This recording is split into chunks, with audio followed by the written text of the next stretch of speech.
Hello guys, magandang hapon sa inyong lahat. Meron tayong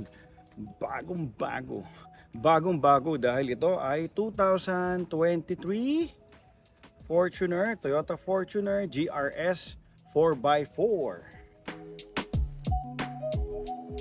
Sabi sa GRS to, ang pinakamaganda dito, yung I think yung grill nito, itsura ng muka, diba?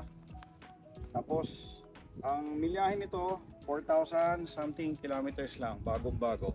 Pakita natin ang konting loob, tapos mas ma-appreciate nyo, papakita na lang ni Boy Pili Montage. Ayun, dito na tayo sa loob ng ating 2023 Toyota Fortuner GRS 4x4. Okay, guys, syempre napakaganda nito. Ang manibela, ang steering napakaganda, sporty, may red line dito, GR ang logo. Ang milyahe 4,648 kilometers only. Ayun guys, bagong-bago. Naka JBL na tayo na tweeter and speakers. Okay, JBL na rin ang radyo natin. Yan, malaki oh, kitang-kita. Siyempre Apple CarPlay na to modelo. Digital na ang aircon, may wireless charging tayo dito. Tapos ewan ko rin anong tawag dito, napakaganda nitong finish na to. Hindi naman siya carbon pero parang carbon. Ito cup holder siya. Ayan, meron tayong eco, normal, sport mode. Ang pagkakaiba nito, ang ganda ng puan, bucket seats, GRS. Tapos naka power tailgate na to. Makikita nyo sa montage, papakita ni Renzo. Ngayon, baka tanungin na ako unahan ko na yung mga tao dyan.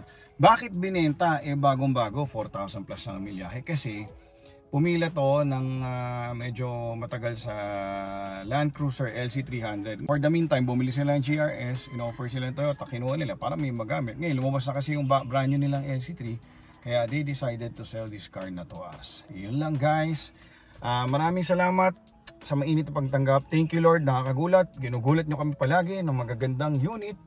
Ganun talaga si Lord eh. Nanggugulat, surprise, napakaganda, di ba? Yan lang masasabi ko guys, stay healthy and God bless you.